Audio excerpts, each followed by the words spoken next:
And a very good evening to everybody. Welcome to our evening this evening.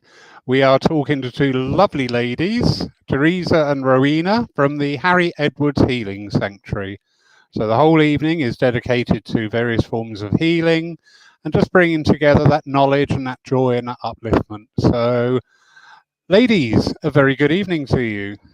Evening, Good everybody. evening. So, Harry Edwards Healing Sanctuary, that's in, no, not Liss. Where are you located again? Yeah, we're in Sheer in Surrey, Laurie. So, Right. yeah, Apologies. beautiful rolling hills in the Surrey Hills, outstanding natural beauty. So it's a beautiful place to be. Absolutely wonderful. A lot of people will be familiar with the name of Harry Edwards, but also a lot of people joining and starting to investigate spiritual matters at the moment.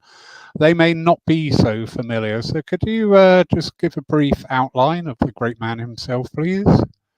Absolutely. So, Rowena, you might want to add a few bits here, and before we get into the talk and everything. But Harry Edwards himself is a renowned spiritual healer.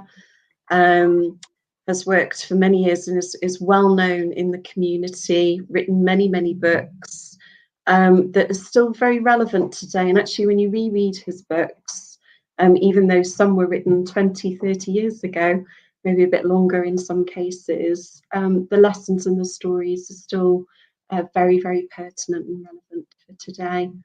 Rowena, did you want to add anything quickly? No, we're going to, he was a pioneer for healing, very prominent in his day.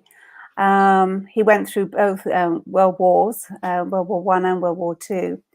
And the talk we have is it's just about his life. This is one presentation we do. When we have the sanctuary is obviously open, we have coach party visits, which are very popular.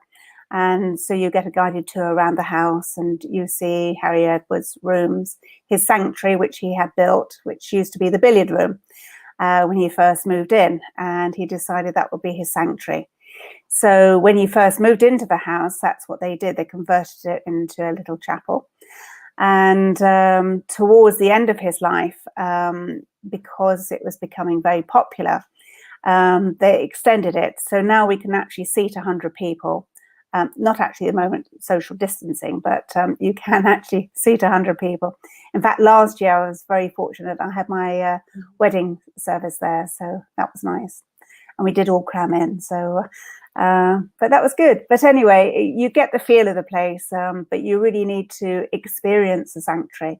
You know, no matter how much we tell you, you can, it's when you go through the gates, because it is out in the country. But if you drive through the gates or in a coach or car, you can feel the energy change. You know, it's such beautiful energy. It's so peaceful. So we hope to see you next year. And and generally we're open 7 days a week. Things are a bit different as they are for everyone at the moment. But we offer a range of healing services online, on telephone, and normally when the sanctuary is fully open, healing at the sanctuary. But like Rowie said, you know, we can enjoy the grounds, and those grounds are there for everybody to enjoy. So whether you're coming for healing or not, it's a wonderful place, you know, to come and have a flask of tea or make a cup of tea, enjoy the grounds and make a day of it. And we hear a lot of healers or those that are sensitive to energy. You know, the minute you go up that drive, you can feel the recharging happening, and yeah, it's just a very special place. So our talk today is really to give you a bit more of an insight into who Harry Edwards is, his life and his legacy, and share some of the things that we normally do at the sanctuary, and then finish them with a group healing that we invite everyone that's watching us tonight, either live or in the recording later, to participate in. Absolutely wonderful. Book us in for next year, will you? Because we will be able to go out and enjoy ourselves once more, sooner or later. Right. Well, the sanctuary actually sits in 32 acres, so we have most fantastic views and woods and everything. So it's definitely worth a visit. you're on. Right, without further ado, I will hand over to you two wonderful ladies. Thank you so much. All right, thank you for that, Laurie. And like we said before, welcome everybody. We've got a PowerPoint, so that's sharing some of the photos from the decades that Harry Edwards has been working. So we'll take you through his life, and Rowena, with our team at the Sanctuary, both Ian and Gina, have helped put this together for you this evening. It's an introduction, so we are anticipating that some people wouldn't have heard of Harry Edwards, but if you have as well, there are photos in here and maybe stories that you wouldn't have known just by reading some of his books. So we're going to share that, and then afterwards give a little bit of insight into Harry Edwards's philosophy of healing and his legacy, and then we'll finish with a big group healing meditation afterwards. All right, so if you just bear with me a second, I'll just get that PowerPoint up for you, Rowena. Thank you. Yeah.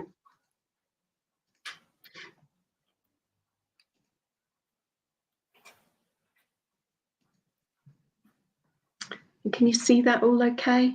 Yes, I can. Yes, we've got the bubbles going on at the moment. Yeah, we thought we'd make it as healing vibe as possible for everyone that's joining. Pretend they're orbs. Yeah, indeed, indeed, and that lovely kind of, healing colour. Over to you, Rowena. Okay then. Hello everybody. This is a picture of Harry Edwards as a baby. I think he was about 3 months old at the time. He was born Henry James Edwards, and he was born in Islington and in London on the 29th of May 1893. Next please. He was one of 9 children. His father was a printer and his mother was a dressmaker. He was not particularly academic and could get up to lots of mischief together with a gang of boys that he led. In 1905, aged 12, he met Dolly Reid, the butcher's daughter, and apparently this was when he reformed his behaviour and determined to make something of himself. Harry Edwards is... can you point on this, Teresa? I can't remember if you can. Yeah, I'm not sure. I don't know if, can you see my arrow? Yes, I can, yeah. That's, if you can see the arrow, everyone, that's Harry. He actually took the same name as his father. His father was also called Henry James Edwards, as in those Victorian times, they always took the father's names as well. Okay, next slide, please. This is Harry as a young man. In 1907, age 14, Harry was proofreading Scouting for Boys about Lord Robert Baden-Powell forming the Boy Scouts, and he asked to form his own patrol, which he did with 10 boys. Ironically, in later years, he would give healing to Lady Baden-Powell, who suffered from chronic arthritis. Later that same year, he left school to begin a 7-year printing apprenticeship. It was during this time, after printing leaflets for the Liberal Party, that his interest in politics began. He joined the Liberal Party in North Lambeth, aged 16. In later years, he campaigned for this party, but he was unsuccessful. Next, please. So this is Harry. He was captain. He was aged 21.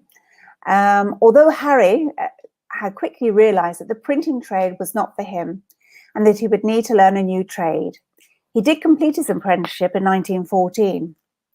This was despite, in his own words, being the most unsatisfactory apprentice any firm ever had. During the outbreak of war in that same year, when he was 21 years old, Harry joined the Royal Sussex Regiment. He was not on the battlefield, but was sent to India on the SS Ceramic, and he achieved the rank of captain and was commissioned in the field that same year. Next, please.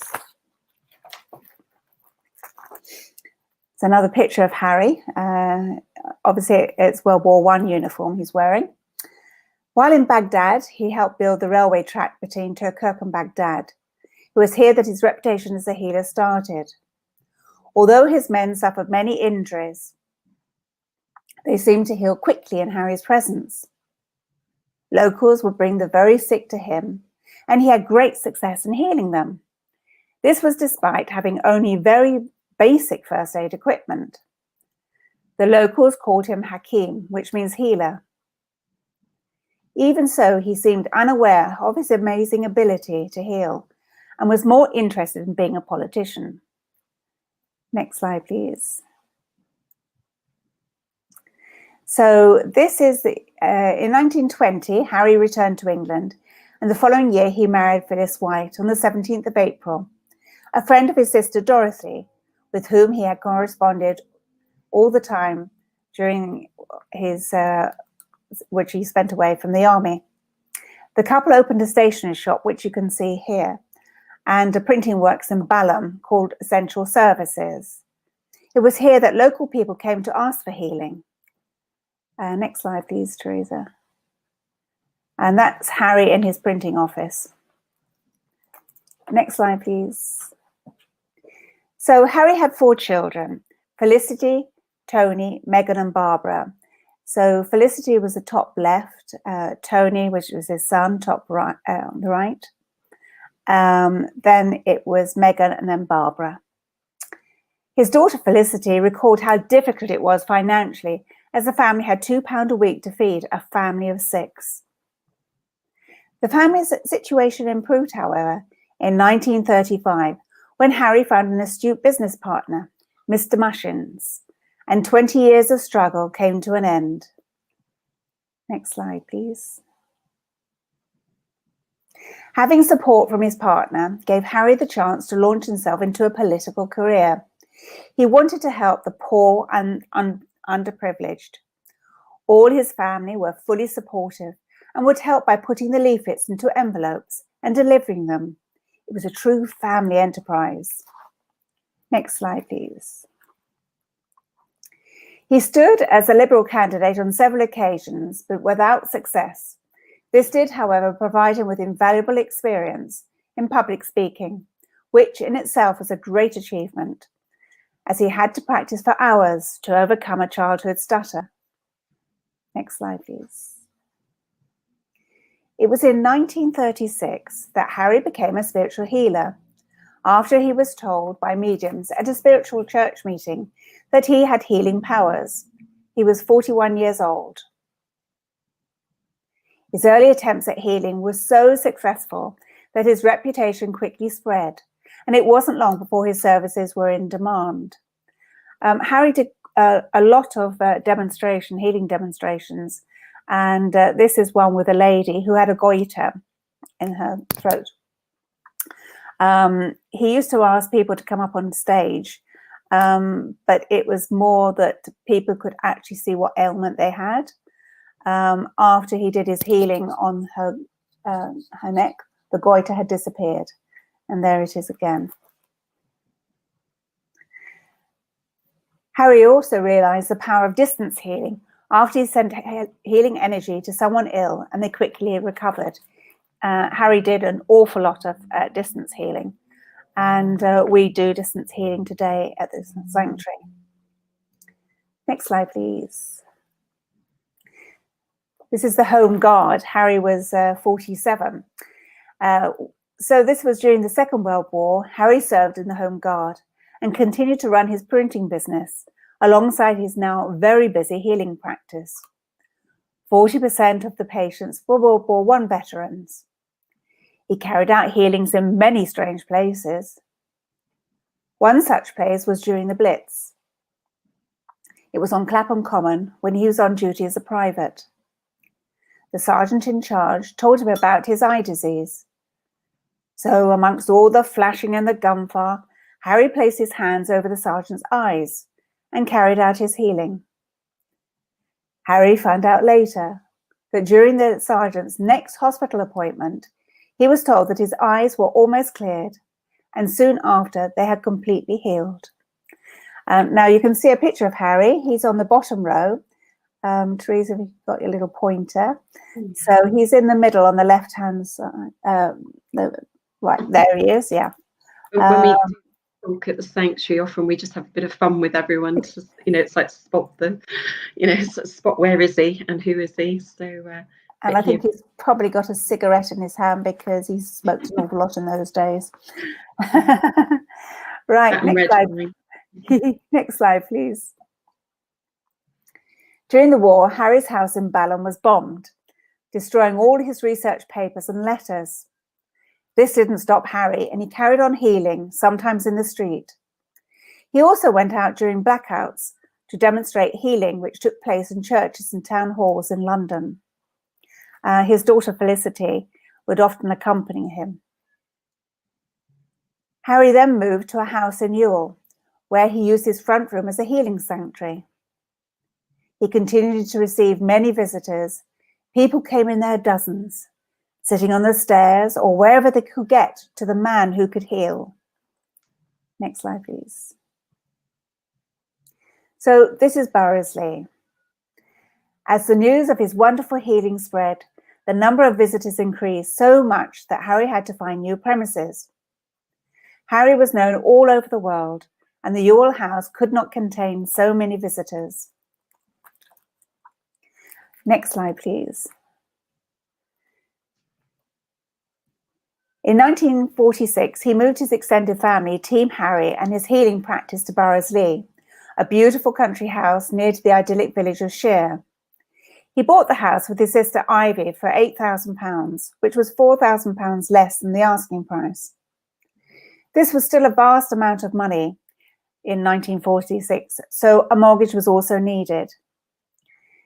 So his family team consisted of Harry and Phyllis, his wife, his 4 children, Felicity, Barbara, Megan and Tony, Ivy, Harry's sister, and her husband Alfred, Jed and Ken, and Phyllis's brothers. Ken did a lot of driving for Harry. Dorothy, his sister, lived in a caravan-like trailer home. Harry's mother, Nanny, moved in a much later date. Now, this is his healing team. So, the photograph of Harry Edwards. So if we go to the top left, this is Phyllis Harding, Harry Edwards' secretary. And the lady next door to her, yeah, that's where the pointer is, Catherine Shepherd. She was a loyal secretary and developed the gift of healing. We have 2 beautiful healing rooms, and the peach-coloured healing room is named after her. The other 2 ladies are secretaries, and then you go to the ground on the left-hand side, the bottom row. Now, this was a lovely lady called Eileen Nicholson.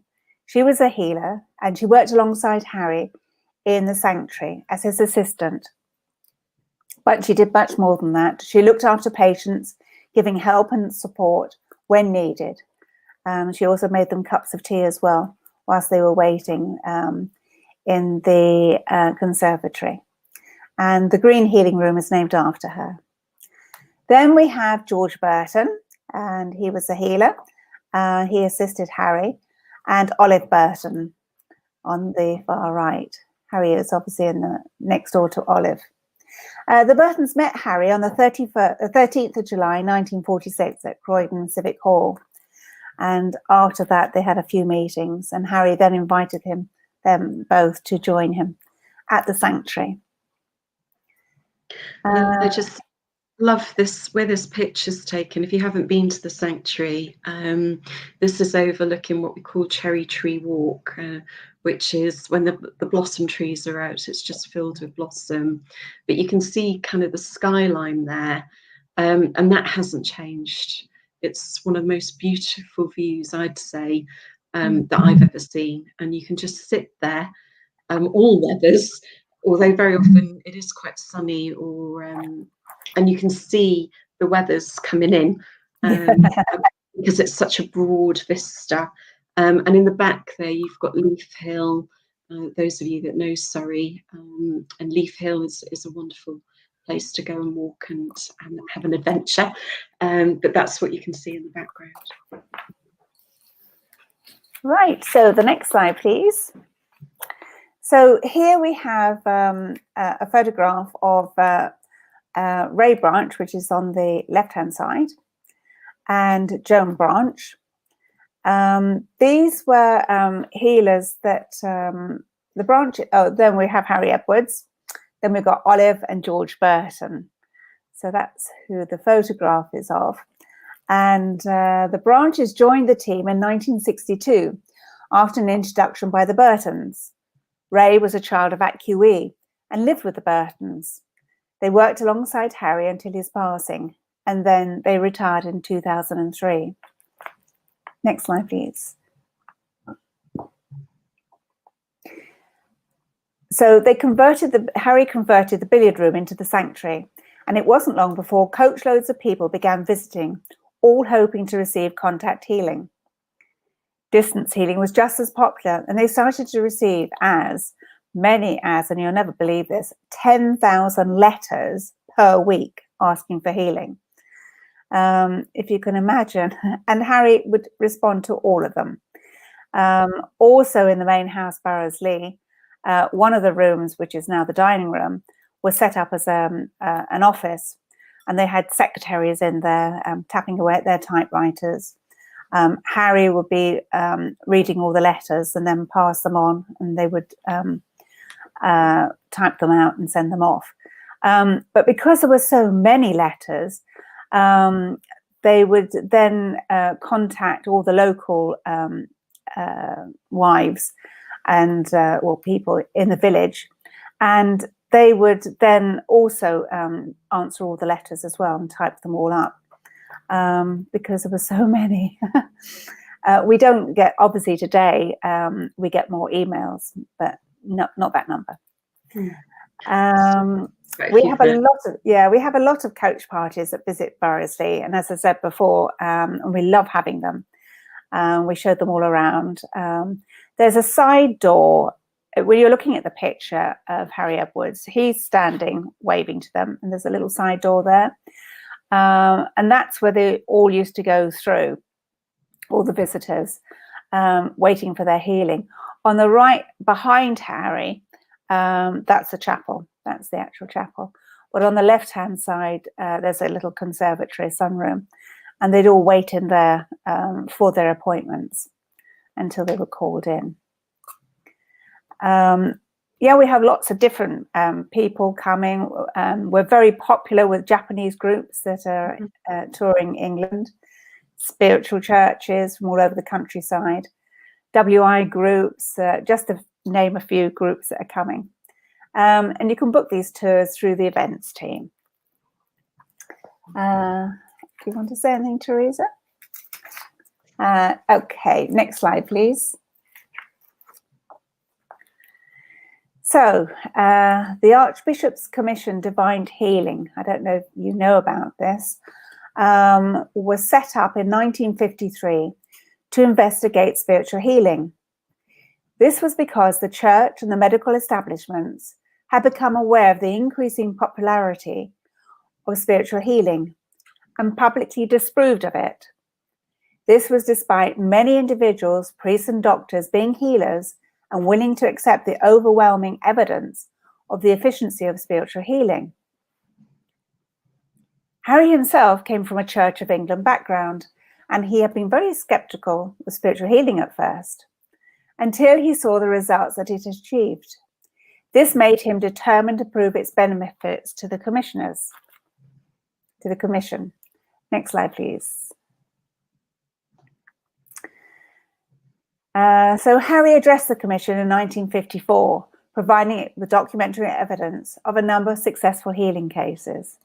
This was Harry with a child which had leg irons. I think you might see it on YouTube, I don't know. But after his visit, they took the leg irons off and he was able to walk along the stage. Really quite incredible. Next slide, please. So this was a photo with a lady with arthritis.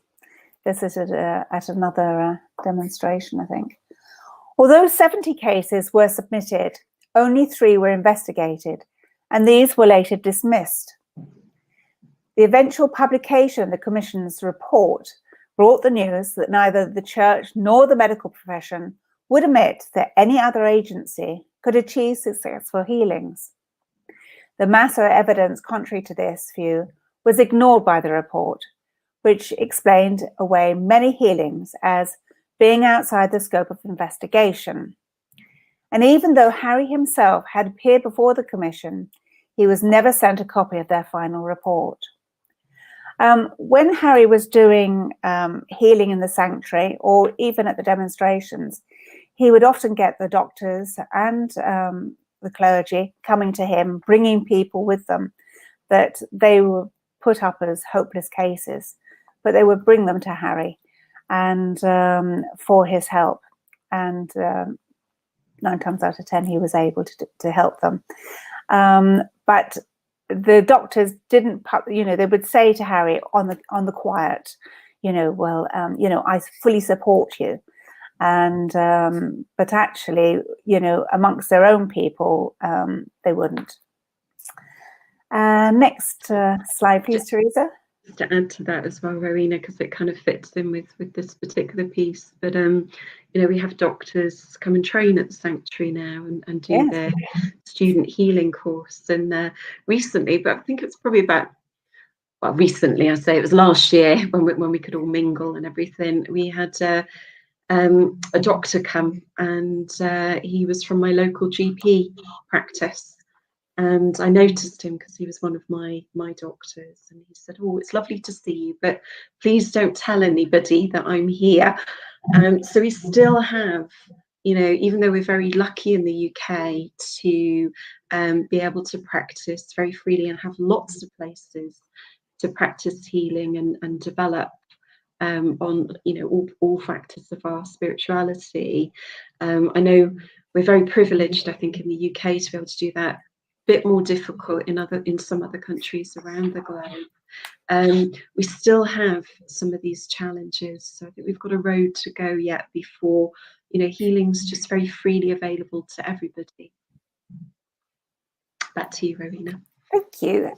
Just one more slide, and that's another one doing a demonstration, which we captured on film. Next slide, please, Teresa. So this gentleman, we have some fun with this. This gentleman visited the sanctuary, needed to use 2 sticks to walk. So we have the first picture, and then we have the next picture, no sticks. One with sticks, one without. People used to come to when they came to the sanctuary, some of them came by train, and the local train station in Gomshall, the porters would say, they would have all these stories of people coming with walking sticks and all sorts of leg irons and everything. And when they went home, they just left them all behind because they didn't need them. And apparently in those days, if you wanted to know anything about, the people visiting the sanctuary and about the miracles that were occurring at the time, which, they were, you needed to go and speak to the porters. I would have loved to have done that, but I wasn't around then. Right, this is the Royal Festival Hall. In September 1951, Harry appeared at the Royal Festival Hall, where he demonstrated spiritual healing to a capacity audience. Behind Harry is standing on the stage, are his fellow healers from the NFSH. Right behind him, so they would assist in all the healing as well. Next slide, please, Teresa. This picture is at the Royal Albert Hall. He appeared before 6,000 people in 1954, and he launched the 10 o'clock healing minute. This was during the Divine Commission investigation, and several members were in the audience. At this time, it was still illegal for doctors to recommend spiritual healing. Harry also founded and was the first president of the National Federation of Spiritual Healers, the NFSH. It's now called the Healing Trust. In 1973, the NFSH returned to the Royal Albert Hall on Harry's 80th birthday, and 5,000 people attended the healing celebrations. When Harry founded the NFSH, their offices were actually in Barrows-Lee, and Dorothy, his sister, she helped. She did all the secretarial work for it, and it was there for a couple of years. until they moved on when it became quite a larger concern, and they went to other premises. Next slide, please, Teresa. This is another picture of Harry. He's in Trafalgar Square in 1964. He was trying to raise awareness of spiritual healing and carried out many healings assisted by NFSH healers. Now, Harry would go all over the country, actually. He went up to Edinburgh. I think he went to Glasgow. He went over to Amsterdam, to Cyprus. But he went also to South Africa. He went to Johannesburg and Bulawayo, and which was in Rhodesia. In fact, actually, he went there twice. So he just wanted to put it out there that, you know, there was another form of, there was a healing, you know, that he wanted to be, he just wanted to bring healing to the fore. He was a very forward-thinking man. So the next picture we have is the RSPCA. So Harry was very fond of all animals, and in 1967 opened an RSPCA dog kennels in what is now the car park at Burroughs-Lee. And today, next slide, please. And today we still do animal healing. We do quite a lot of animal healing, actually. But Harry just loved all his pets. Next slide, please. Yeah, and just for kind of reference as well, we didn't include it in this one because of time, but we do an extended talk, and in that you get to learn a little bit more about all the animals. And I think even at one point, Rowena, there was a cow that was a pet, and a monkey, because of it was of that time. Obviously we wouldn't want that now, but you know, there's some lovely stories there about a parrot. There's all shenanigans going on up there, so it's a very warm and friendly place. And he loved all his birds too. He had a lot of cage birds, you know, budgerigar and canaries, and some other very different birds. And he liked his fish, and he liked, but he was very fond of his cacti as well. So although we didn't know much about gardening, but he liked his roses. So, but this is the next slide. So this was a photograph of, it was the christening of Barbara and Alan's second daughter, Angela.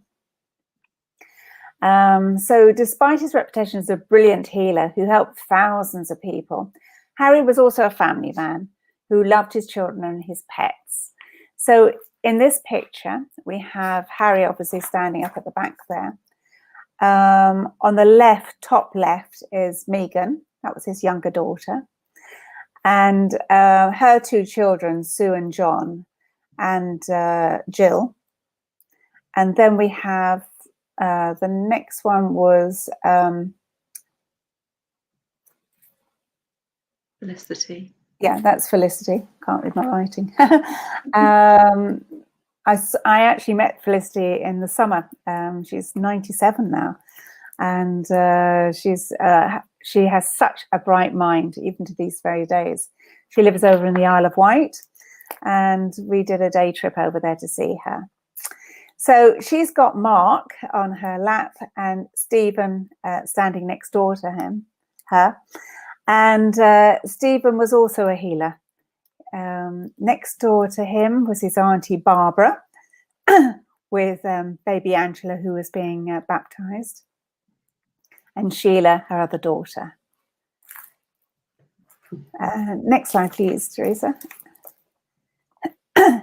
This was Harry playing badminton. He was very competitive, and he liked to win.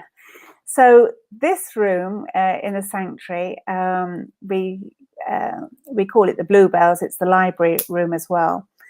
It had many purposes, this room. The people that first built Burroughs-Lee, sometime they had a fire, but later on they built this very big extension. And he was a sculptor, one of the chaps who lived there. And so this room had a very high ceiling. And so later on, once he left, someone turned it into a badminton room. And then afterwards, it was a children's playroom and all sorts of things. But today now it's the library and also the Bluebell room. So we have a group called the Bluebells for people who are going through various stages of their cancer journey. And it's just a meeting room as well, but it's multi-purpose. But no badminton court now. The next one is Harry liked to relax by painting by numbers and doing jigsaws. But he was a terrible artist. He was really bad. Now, Felicity, his daughter, paints the most beautiful pictures. And she had, her healing was through the pen, through the brush. Her pictures are absolutely stunning. But I have seen some of Harry's. And even though he painted by numbers, and they were awful. But hey ho, I can't say I'm not a good artist either. So the next, so this is Harry. Harry continued helping and healing people until his passing on the 7th of December, 1976. He had decided to stay up late to finish some letters, and he passed peacefully whilst reading them in what is now known as the Edwards Room at Barrasley. In 1977, the BMA finally allowed doctors to recommend spiritual healing to their patients. Spiritual healing is still being carried out in hospitals and hospices today. Unfortunately, this was a year after Harry had passed, but I'm sure he knew and probably told them to get a move on and passing it. Harry's legacy today continues today with healing being offered at the Sanctuary at Barrasley and at Healing Trust centres. There's also a college at Barrasley dedicated to training healers. However, without the generous donations and legacy of yesteryear, it is becoming increasingly difficult to provide this invaluable service to those in need. Thank you, Teresa. That's the end of the slideshow, but I think Teresa might have a few words. Yeah, we thought as well just to put in some imagery here, because we've got some lovely photos of the sanctuary just to bring it to life, because I know there are people joining us from all over this evening and later in the recording. So that's that lovely view that I was talking about, one of many. And as Rowena said, you know, we're open 7 days a week. Normally you can come to the sanctuary for healing, for contact healing. At the moment things are different, so we're offering distant telephone and all forms of online healing. So that's all open still, and you can enjoy the grounds, again being very safe and protected for everybody. But we also offer in more normal times retreats, all sorts of special events are going on, both healing related and spiritual matters, but also more on the well-being side of things. And we offer a range of online events that are open to everybody. So just so that's on your radar. And we've been thrilled this year to launch a new initiative with the Sam Buxton Healing Trust to get more paid healers, spiritual healers, energy healers into the NHS in the UK. So we've just placed our first healer, and that's going really well, and we look to do many, many more. So that's the view there. Oh, and we have the weddings. Oh, we do, yeah, a range of, thank you, Rowena. So we do a range of life matter events. So whether that's weddings, naming ceremonies, birthday parties, we have a very large marquee. So it really lends itself to special events, and funerals as well, which are, we have a celebrant who is also a healer, Linda Sewell, who does the most beautiful weddings and all sorts of events, including funerals, which can be, you know, very sad, but in some way they're very special. So yeah, so when we think about Harry now, Harry, as we fondly refer to him with respect, his legacy is not only this beautiful sanctuary that is just about to celebrate its 75th anniversary coming up next year. So there'll be lots going on at the sanctuary, and also online to celebrate this. He's written a myriad of books, and as Rowena said, very progressive thinker. So when you do read the books, they really do test, or they stand their time. I'm struggling for the phrase there, you'll be saying it for me at home. But they really do kind of resonate with today. And as Rowena mentioned, he's the founder of the Healing Trust and really helped move spiritual healing forward, so that now it can be advised by doctors, you know, for people to receive as a complementary therapy. His philosophy, we may have some healers that are watching this evening, and having studied at the sanctuary and done my student healing there before becoming a healer and now a trustee, I'd say some of the key things that really stand out, that I hope will really resonate with you wherever you are on your healing journey, whether you've been healing for many, many years or new to healing. Really, it's keeping things very simple, very grounded. So this is very much a matter of intention, and that he really believed that those with a healing heart that are drawn to healing, this ability can be developed through attunement and diligence.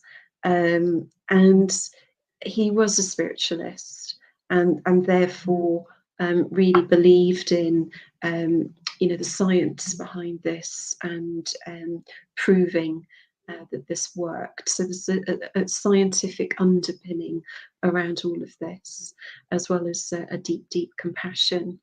But the key thing I would say is very much about grounding and pragmatic. And I love this image of him, because his sleeves, you'll notice in every picture, they're always just rolled up, you know, in any way. And for those that I've met that were lucky to have met him and worked with him and had healing with him, very down to earth chap that just really wanted to offer healing for all, which is really something, a mantra that we do stick by.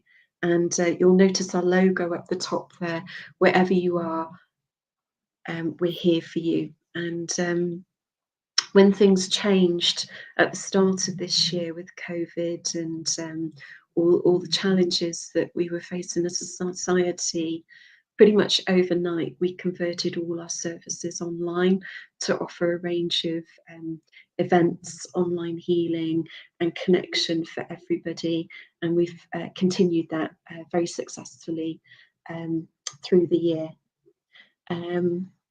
Like I mentioned, there's all sorts going on now. So wherever you are in the world, I'd say one of the upshots of this challenging time that we've had in 2020 is, I think it's really accelerated us out of necessity. So now, you know, we do a range of things, all by donation. So it fits for everybody, no matter your financial situation. And if you want to kind of know more about all of that, you can go to our website, sign up for the newsletter that goes out once a month. You can become a friend, which is an annual membership.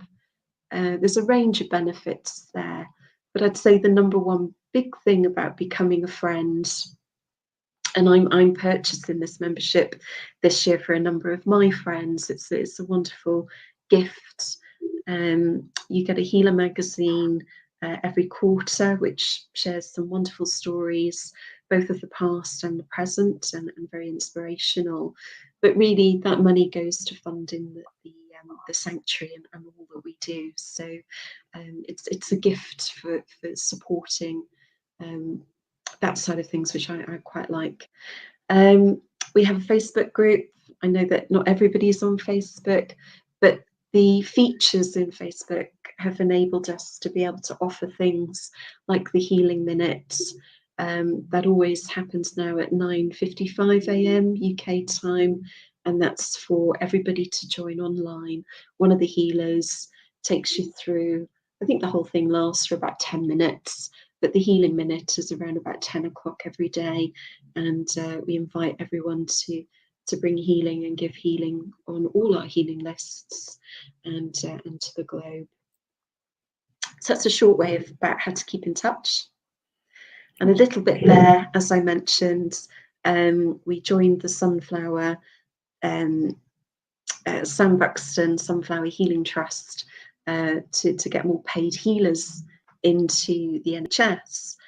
But also we were very inspired by that wonderful image of the sunflowers. So again, at the start of lockdown for us, which was around about March, April time in the UK, as a side thing, a more bigger thing, a more global thing, we created the Sunflower Healing Garden.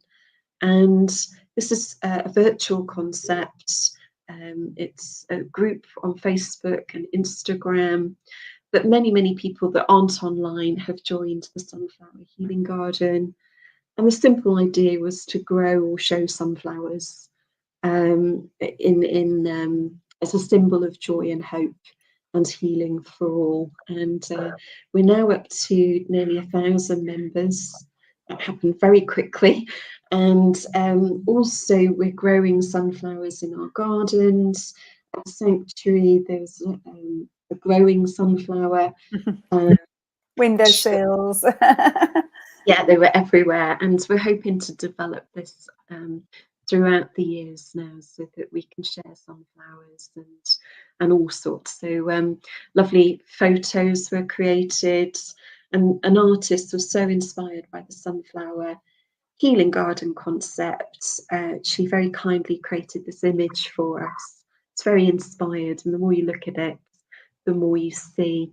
And when you hear Jo Allam, who's a wonderful artist that lives locally in Surrey, for this particular inspiration, she said she had her sunflowers placed in different positions to show that, you know, at different points in your life, you may be facing the light and looking up, or turning away sometimes. You know, we all go through these challenges. So this really shows the different elements of that. We have a healing circle that's just started, and we'll only run this now until March, again to get people through the winter months. So we started in October, it will go to March. It's always on the 1st of the month. I say always, we've only run 2, and this will be the 3rd of December. And this one, it's a Christmas theme, so this will be on the 1st of December. Again, everybody's invited, and there'll be a number of things. It runs from 7:30 till 9. The theme is the gift of Christmas presents.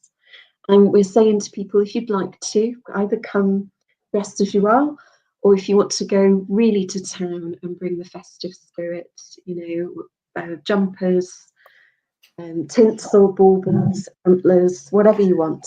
Christmas tree in the background. We really want to bring in the Christmas spirit, because as we know, if you work closely with energy and spirit, the Christmas time, other than the Hallowtide periods, this is another time where spirit come very close. They love Christmas, and we really just want to bring some Christmas spirit. There is a healing circle in there, and also opportunities to experiment and experience healing. So again, open to all with a healing heart. And I think we're open for questions, Laurie, if there are any, before we move into the meditation. And just while people are thinking about any questions to bring in, I just want to share this photo with you. This is the bluebells at the sanctuary. Like Rowena mentioned, we've got 32 acres, and the grounds are just stunning. They're very natural, very organic, and we try to keep things as sustainable as possible. So there's lots of wildlife going on here. But this is a photo that one of our healers, Val Chandler, took back in the spring to share with us all, because we couldn't be at the sanctuary. And the bluebells this year, apparently, probably because we were all in lockdown, smelt more beautiful than ever, with this real vibrant blue. And I don't know if you can notice, but up in the top left-hand corner, there's a rainbow. And she said the whole picture was just so stunning. So I think she really captured the light in this image. And that's it. I'll stop sharing now. Are you going to do a meditation? Did you want to? Yeah, I just thought I'd come back to Laurie now for if there's any questions. Yeah, a couple of questions. Wonderful. Absolutely. What a really, really lovely presentation. You really brought him alive. That was amazing. And the numbers. Oh my goodness, 6,000 people. It just boggles the mind, doesn't it? Absolutely. Yeah. So we have a couple of questions here. Angus Gordon. Hello, Angus. How are you? What type of attunements are required, he's asking. Do you want me to take that one, Rowena? Yeah, go on. Yeah, so thank you for that, Angus. So like I mentioned, things are kept very, very simple. So when we talk about attunement, with the process of grounding and then really opening up, if you read any of Harry Edwards' books, he really doesn't talk too much about, today we would talk more about chakras and all of energy centers and all of this, whereas Harry in his day would speak more about bringing yourself to a real state of presence to begin the attunement, and then connecting with guides, and then working with source. At the sanctuary today, although guides are, if you're doing more broader spiritual development, we don't really tend to talk about guides too much. To keep it even ultra simple, we talk about going straight to source, to bring in that energy, attuning both from source and also bringing in the earth energies. Hopefully that's helped a little bit, but I'd love to chat more if that hasn't kind of answered your question. No, that's lovely. JB Williamson, he's always got a good question up his sleeve. Can you read that all right on your screen, or should I read it out? Can you see it, Teresa? Barely. It might be best if you read it just for safety. Okay. Do you think that the medical establishment will ever completely accept the effectiveness of spiritual healing, whilst the medical model of health and disease is seen as the only way to cure disease? I think that this is a rejection of the spiritual dimension of human existence and reflects the dominance of the material model of health. Yeah, I think you're just spot on with that, Jamie. And I think it just shares where we are, particularly probably more in the Western world in our development and understanding. And I think at some point, when you look at the history of all of this, particularly in the Western world, how medical science evolved, particularly from the 1800s, we practiced our development of medical understanding on cadavers. Whereas in the Eastern world, they're much more au fait with not only the biology and the physiological aspects of the human form, but all the energetic aspects. And we kind of lost that, I think, on the road.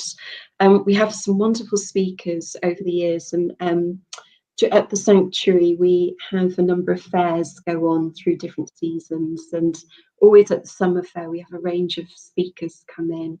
And my job that I love is to be the doorman on the speakers, because I get to watch all these lovely talks, and I've done that for nearly a decade now. And we have one lady that always comes in, and she was a teacher, a lecturer, professor at a local university, but spent her life working with spirit and spiritual healing, written a number of books. And she did this wonderful talk about the enigma of healing and why sometimes, you know, it's not one of those things that you can put in a lab and keep repeating time and time again, which, you know, can be very challenging for those that need that for the scientific tests to work, you know, particularly when you're doing qualitative testing. So that therein lies the challenge. But she did this wonderful talk about Hippocrates, who was a wonderful healer, I believe. And when you see the Hippocratic Oath and the, you know, the cross with the Kundalini, you know, with the snakes coming down, which is a sign of our protection, you know, that's the healer model, but it's also the things that the doctors sign up to, you know, that all ties in with this Hippocratic Oath. And she talks about, you know, that we lost this spiritual aspect. She works a lot with a lot of doctors in Harley Street and up at that level, people in the NHS. And I was quite heartened to hear last year her say that the tide is turning, not fully, and we're nowhere near there yet. You know, there's a lot of work to do in this area.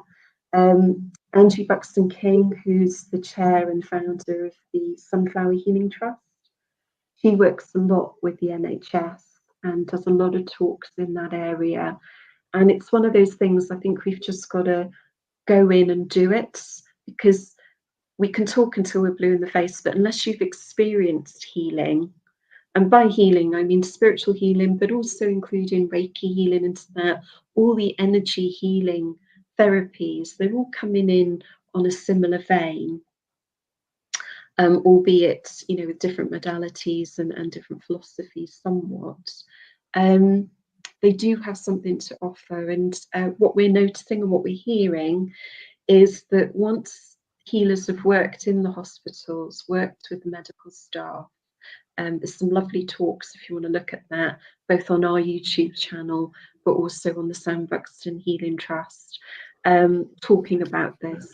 They then share how much not only it brings for the clients, you know, the patients, but also the family members and the medical staff, and the whole ambience around the ward starts to, you know, to change a little bit there. Anyway, I could talk about this for hours, but I'm conscious of time, Laurie, and I don't want to bore people, but I think much more to do, and I think the more of us that are involved in this discussion. Sandy Edwards is a big one to talk, to get on your radar if you're not already aware of Sandy Edwards's work, and she's written a book, the name eludes me now, Healing in the NHS, I think it's called, or if you just type in Sandy, and that's just getting republished now and going out through Europe. But she had national lottery funding money. I think it was nearly $250,000 to do a scientific study on the power of spiritual healing. She worked with a hospital, and this story really brings this to life, and it just shows how spiritual healing does help.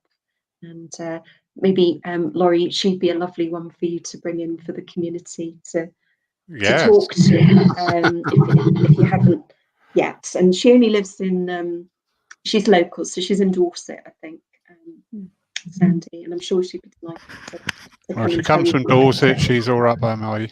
I think she's from up north somewhere, but she's living in that area now. We'll forgive her that. She's moved down here. She's seen the light. What a brilliant evening. Thank you so much, both of you. I've been popping in to the chat bar there, a lot of links to the things you were talking about there, so people can copy and paste those and go and find out for themselves, because it's all a journey and that's part of the fun of learning. But we're going to go back to you now, because I believe we have a healing meditation. Absolutely. So Wonderful. For those of you that would like to stay for the healing meditation and visualization, you're very welcome. And if you're going to leave us now, we wish you a wonderful evening, and hope to see you again at some point, either at the sanctuary or online. All right, so I invite you now to join me in the healing circle. If you'd like to get yourselves comfortable, if I could, I would lie down, but I'm on here, so wherever you are, you can do whatever you want. So as long as you're in a nice, safe space. And just before we get into it, a little bit of, just looking around, just in case you do fall asleep. Sometimes that can happen. That you're in a safe environment, so things like candles and all like that. Just have a quick check that you're in a safe place. Okay, so getting yourselves nice and comfortable. I'd just like to invite you now to close your eyes if you'd like to, and just bring your attention to your breath. And just as we're bringing our focus and our attention to now, this moment, letting go of the day-to-day, this is a wonderful opportunity for us all to garner together, to build our collective energy, feeling united and deeply, deeply connected. Setting our intention for the healing circle and also the healing experience. So we'll go on a little adventure. I've no idea where we're going. We'll just see what comes. But as we connect now, I'd just like you to imagine your breath coming in. And there may be a colour associated with that. And you can feel the coolness of your breath coming in through your body, filling your lungs. And imagining the light coming in, really revitalizing, creating that wonderful oxygen around the system. And with every exhale, just releasing, letting go any sluggish, toxic, used, anything no longer required. You can breathe out and release. And again, this is all with your highest regard in mind, your highest good, with full protection. Breathing in, just noticing now all the lights filling you up and releasing anything no longer required. Allowing, working from the face down, just allowing your eyes to soften, any tension to be released from your forehead, allowing the jaw to slacken, feeling the shoulders, just allowing any burdens or tensions in the neck to release. Any tension in the spine or core, just feeling that release through the hips, all the way through the legs. The new energy coming through and the releasing of what no longer serves every part of your being, both physical, mental, spiritual. Just drawing your attention to your feet now. Just imagining that connection with the earth. Whatever position your feet are in that are comfortable, just feeling they are connected with the earth. Again, this is a wonderful way to release energy because the earth will transmute it. But really now, bringing the wonderful earth energy. And as we breathe in, just feeling that deepening and softening. We may notice little coughs or gurgles in the tummy. That's all the energy just moving around. Bringing the energy in now from the earth, drawing that up so you feel very grounded and rooted. And if you'd like to, just extend those roots a little deeper in a way that feels right for you, so that we feel very connected. Bringing that lovely earth energy up. You may notice different colours coming fully through the body to the heart. And just noticing your heart center now, feeling maybe more light, feeling all that unconditional love starting to come in from each other and from the earth.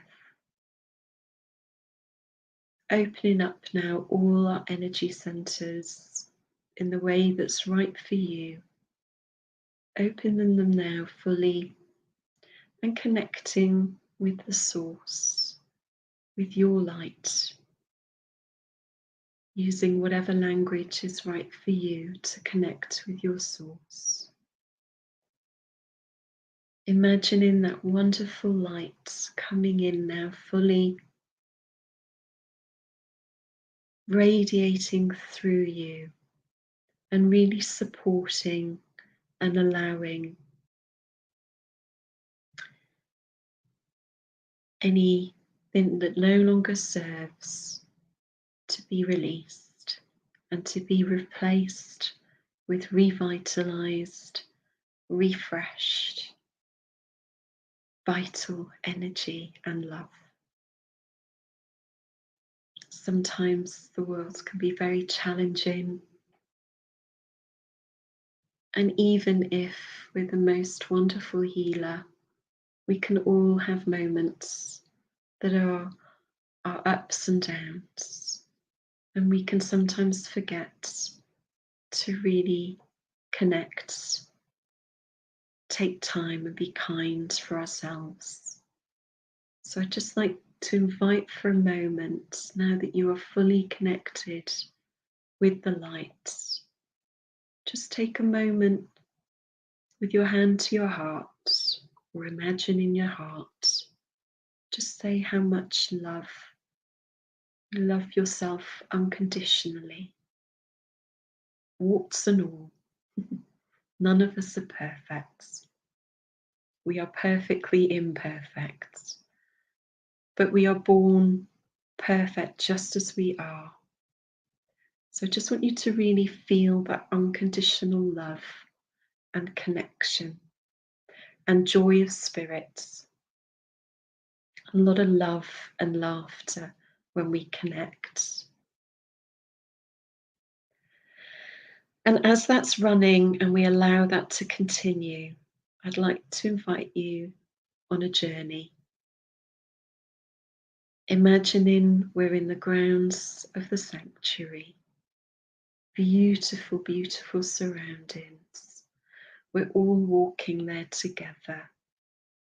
The space is very large, and we're able to join in unity in a circle, holding hands. And with us, we invite in all our healing teams. No matter our modalities, we are in the highest energy here. Very protected, very connected, beautiful light. Joining hands together. You can feel the excitement and the connection by so many connected lights. There is a hubbub in the air. This isn't quiet. This isn't meditation. This is an experience, and a very active, energetic one.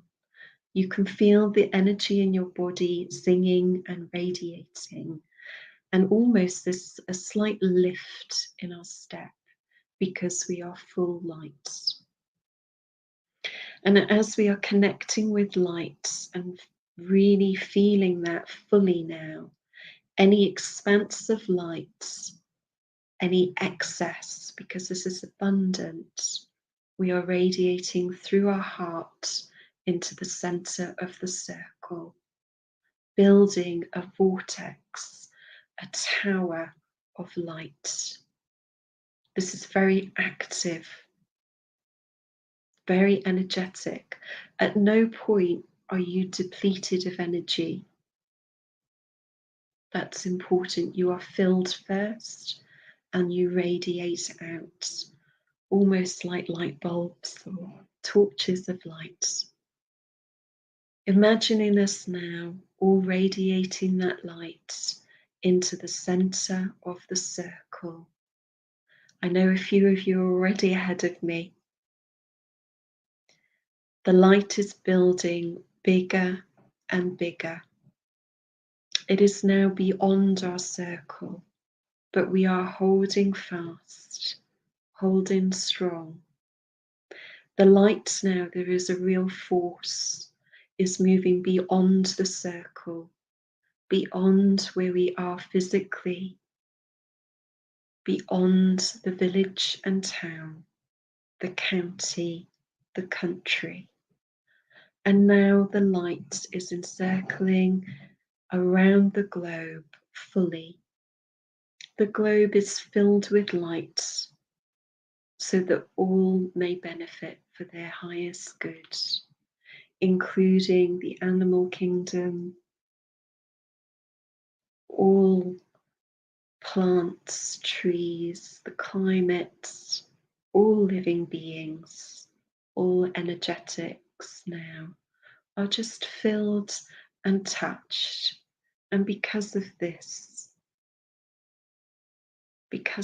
wonderful light, this intention, we feel a little bit more.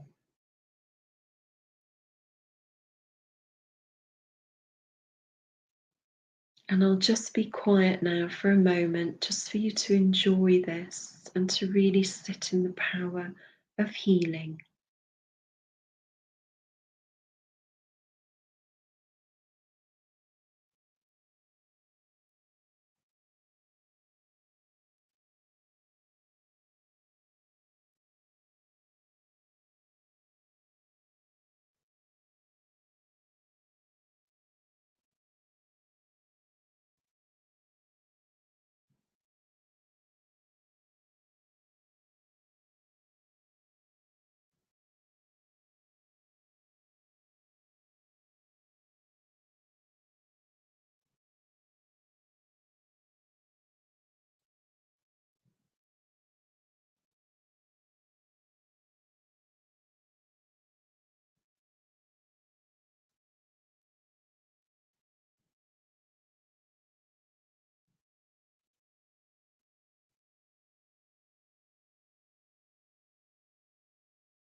Okay, and that's wonderful.